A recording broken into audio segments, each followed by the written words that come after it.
মোটামুটি প্ল্যান করে করা হয়। যেমন আমাদের মালয়েশিয়া আছে, আপনাদের চোখের সামনে সিঙ্গাপুর আছে। বেসিক্যালি এই ধরনের প্ল্যান্ড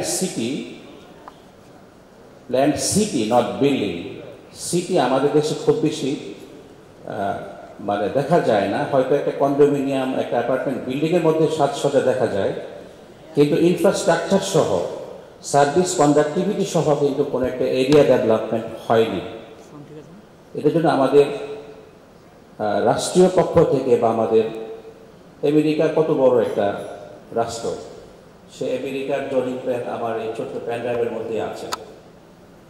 টোটাল আমেরিকার জোনিং প্ল্যান এই প্যানড্রাইভে আছে। বাংলাদেশটা কি এত বড় যে আমরা জোনিং প্ল্যান করতে পারবো না? আমরা ড্যাপ নিয়ে কথা বলি। ড্যাপ হচ্ছে detail area plan, zoning plan একটা অংশ। আমি একটু ভূমিকা নিয়ে আসছি, আমি একটু লম্বা হতে পারে। তো জোনিং প্ল্যানের একটি অংশ হচ্ছে ডিটেল এরিয়া প্ল্যানের ভালো কাজ। একটা দেশের মাটি, দেশের যে এরিয়াটা কিভাবে সাজানো হবে সেই প্ল্যান। তো আপনারা তো নিশ্চয়ই স্বীকার করবেন যে বাংলাদেশ এত বড় না যে এটা প্ল্যান করে করানো যাচ্ছে না। ডিটেল এরিয়া প্ল্যান করা হয়েছিল, এটা খুব ভালো উদ্যোগ ছিল, কিন্তু ড্যাপ যেটাকে বলে, এই ড্যাপ এমন অবস্থা হয়েছে এটা যন্ত্রণার কারণ হয়ে গেছে। অথচ এটা সুন্দরভাবে গ্যাজেটেড হওয়া দরকার ছিল। ট্রান্সফরমেশন করা যেত যদি কোনো জমি, কৃষি জমি আমরা হাউজিং করতে চাই, বা ল ইল্ড থেকে হাই ইল্ড, অথবা স্পার্ট ডেন্সিটি থেকে হিউজ ডেন্সিটি, সে কনভার্সন সুযোগ আছে, ট্রান্সফরমেশন সুযোগ আছে। বাট একটা তো প্ল্যান দরকার ছিল, যেটা হয়নি। আমরা প্রাইভেট এন্টারপ্রেনার, আমাদের পক্ষে সিস্টেমকে ডিটেক্ট করা খুব কঠিন। তো যাই হোক, আমাদের এই বাংলা বসতির একটা আবেদন থাকবে যে ছোট্ট একটা এরিয়া আপনারা দেখবেন সেটা প্ল্যান ওয়েতে থাকবে। এখানে রোডগুলো সার্ভিস কন্ডাক্টেড থাকবে, এখানে ড্রেনেজ সিস্টেম আপনার কখনোই জলাবদ্ধতা পাবেন না, অ্যাটলিস্ট 100 বছরে। এতটুকু চিন্তা আমরা করতে পারি যে একটা স্ট্রাকচার ডেভেলপমেন্ট 100 বছর সাস্টেন করা উচিত। তো বাংলা বসতির ব্যাপারে আমরা, এটা একটা ব্র্যান্ড, এটা একটা অ্যাপ্রোচ। বিশেষ করে আমরা এখানে অগ্রাধিকার দিতে চাই যারা এক্সপেট্রিয়েট যারা আছে আমাদের দেশে, যারা মানে এটাতে শরিক হতে চান তারা পারবেন। এক্সপেট্রিয়েট যারা আছে তারা অনেক কষ্ট করে দেশের এই নতুন স্বাধীনতার সময়, দেশের নতুন এই পুনর্জাগরণের সময় তাদের প্রতি আমাদের কিছু কৃতজ্ঞতা থাকা উচিত। এবং আমাদের বাংলা বসতির আজকের এই ডেডিকেশনটা মূলত এক্সপেট্রিয়েটদের জন্যই নিবেদিত। এবং আপনারা দেখবেন থিম যেটা আছে, কঠোর পরিশ্রম করে আমাদের রেমিটেন্স যোদ্ধারা টাকা পাঠায়, তারা টাকা পাঠায় তাদের ফ্যামিলি, তাদের ব্যাংক মর্টগেজ। এই স্কিমটা সাধারণত আমাদের কোনো ব্যাংক প্রোভাইড করে না, সর্বোচ্চ 15 ইয়ার্স পর্যন্ত করে। যার কারণে আপনার একজন নতুন জব হোল্ডার, ধরেন একজন মেকানিক, সে তো 30 ইয়ার্স ইনস্টলমেন্ট দিতে পারবে, তাকে তো সে সুযোগ দেওয়া হচ্ছে না। যারা এই যে তাদের কথা হয়তো ভিন্ন। তো এই সুযোগটা দিচ্ছি আমরা বাংলা বসতিতে। আমরা জমিটা ডাউন পেমেন্টের সাথেই রেজিস্ট্রি করে দিয়ে দিচ্ছি।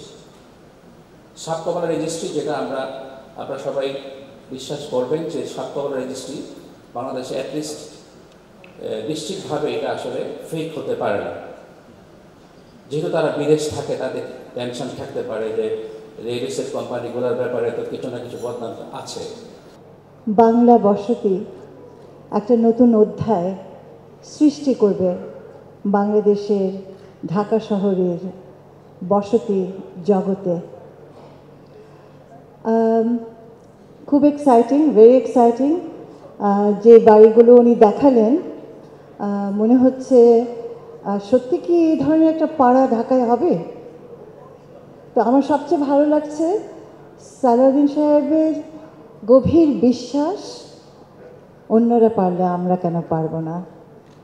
এবং ওনার দৃঢ়তা দেখে বুঝতে পারছি এই প্রকল্প নিশ্চয়ই আলোর মুখ দেখবে। তবে একটা কথা আমি ওনাকে বলছিলাম, এই মাটি আমার, এই জমিন আমার। এটা কি হতে পারতো? এই মাটি আমারও, এই জমিন আমারও। কেন বলছি?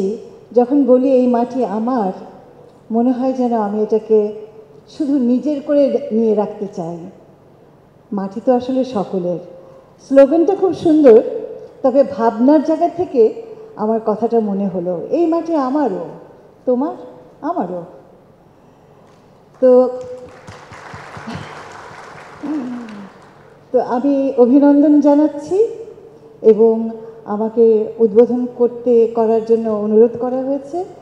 এটার উদ্বোধন সূচনা ঘোষণা করছি এবং আশা করছি উনি খুব শিগগিরই আমাদের সকলকে নিয়ে যাবেন এই স্বপ্নপুরীর জায়গাটুকু দেখতে। ও একটি শেষ কথা বলতে চাই, সেটা হচ্ছে ভাববার জন্য বলছি, I am not an architect, আমি পরিবেশবাদী, এটা সকলেই বোধহয় জানে। সেটি হচ্ছে যে এখানে পুরো কি বলবো, পুরো স্ট্রাকচারটা খুব ইউরোপিয়ান, খুব ইউরোপিয়ান। এটা ভেবে দেখা যায় কি যে এটায় যে বাংলার যে ঐতিহ্য আছে, সেই পুরনো জানালা বা পুরনো দিনের সেই বারান্দা, সেটাও কিন্তু হারিয়ে যাচ্ছে। যেমন আমরা নতুন নতুন আধুনিক সুন্দর সুস্থ পরিবেশের জন্য এই চেষ্টাগুলো করছি, তেমনি সেই চেষ্টার ভিতরে যদি পুরনোকে আমরা আবার নতুন করে ফিরে পাই, কেমন হয়? আপনাদের সকলকে আমার অনেক আন্তরিক শুভেচ্ছা, অভিনন্দন। হোক আরেকটি পিঙ্ক সিটির চাইতে সুন্দর পিঙ্ক সিটি।